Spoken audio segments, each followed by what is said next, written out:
What do you do when God stops answering, when heaven is silent, when prayers echo back empty, when fear closes in from every side? This is the chilling Bible story of King Saul's final night and the forbidden voice he dared to seek. The prophet Samuel was dead, buried, mourned, gone. For years, he had been the voice of God in Israel. He had anointed kings, rebuked sin, declared victory and judgment, and now that voice was silent. At the same time, the Philistines were gathering for war. Their armies stretched across the land like a rising storm. Torches lit the night horizon. War drums thundered, shields clashed, horses snorted in the dark.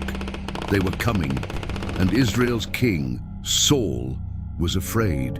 He had once been bold, once anointed, once chosen by God. But this time, something was different. God was silent. Saul prayed. No answer. He waited for dreams. Nothing. He called for prophets. Silence. He reached for the Urim, the sacred stones that once revealed God's will. Cold, still, empty. It was as if heaven itself had closed its doors. Yet only days before, Saul had enforced God's law. He had driven mediums and spiritists out of the land. He had obeyed the command from Leviticus and Deuteronomy: no witchcraft, no divination, no consulting the dead. He had cleansed Israel. But now, in the shadow of war, he wished one remained. Because desperation makes even kings compromise. Under the cover of darkness, Saul disguised himself. No royal robes, no crown, no guards announcing his presence, just a frightened man walking into forbidden territory. He traveled to the village of Endor. There lived a woman, a medium, a necromancer, someone Saul himself had outlawed. He knocked. The woman studied him carefully. Something about his voice carried authority, but he wore no royal garments. "What do you want?" she asked cautiously. "Bring up Samuel for me," he said. The name froze the air. Samuel, the prophet of the Lord. Why would anyone dare disturb him? She stepped back. "Don't you know what Saul has done?" she said sharply. "He has cut off all mediums from the land. Why are you trying to trap me?" She feared execution. What she did not know. The king stood before her. Saul swore an oath. "As the Lord lives, you will not be punished." Imagine that moment, invoking the name of the very God who forbade this act to justify committing it. Desperation had now crossed into rebellion. The woman began her ritual. Whispers filled the room. Shadows danced on the walls. The air turned cold. This was familiar to her. She had summoned spirits before, but this time, something was different. Suddenly she screamed. She staggered backward in terror. "What do you see?" Saul demanded. "I see a spirit rising out of the earth," she gasped. "What does he look like?" "An old man, wrapped in a robe." Saul collapsed. He knew. It was Samuel. Not an illusion, not deception, not trickery. God had allowed something terrifying. The dead prophet spoke. "Why have you disturbed me?"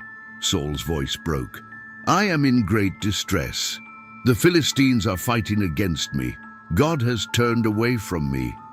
He answers me no more, not by prophets, not by dreams. So I called you to tell me what to do."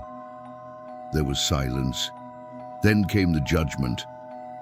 "Why do you ask me?" Samuel said, "since the Lord has departed from you." The words cut deep. "The Lord has torn the kingdom from your hand and given it to your neighbor, David." Saul trembled. Samuel continued, "Because you did not obey the Lord, because you failed to destroy Amalek as commanded, the Lord has done this to you." Then came the final blow. "Tomorrow, you and your sons will be with me." Tomorrow, not someday, not years from now. Tomorrow. The Lord will deliver Israel into the hands of the Philistines." The spirit was gone, and Saul lay face down on the ground, shattered. The mighty warrior who once defeated giants now could not even stand. He had not eaten all day or night. Fear drained him. Judgment crushed him. The woman, the very one he once sought to destroy, now stood over him. She saw not a king, but a broken man. She spoke gently. "Eat, please. You need strength for the journey." At first Saul refused, but finally he rose. She killed a fattened calf, baked unleavened bread, prepared a final meal. They ate in silence, no more prophecies, no more words, only the ticking clock of judgment. Then Saul and his men stepped back into the night, into darkness, into destiny. The next day, the prophecy came true. On Mount Gilboa, Israel fell. Saul's sons were killed. The Philistines overwhelmed the army, and Saul, wounded, defeated, fell on his own sword. The king who once stood tall above all Israel died alone, exactly as Samuel had said. This story is not just about witchcraft. It is about what happens when we repeatedly ignore God until his voice grows quiet. Saul did not wake up one day abandoned. He slowly drifted there.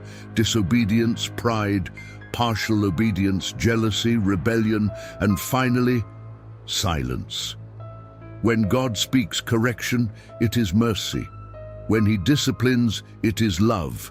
But when heaven goes silent, that is terrifying. Saul sought a forbidden voice because he had rejected the true one, and the answer he received was not comfort, it was judgment.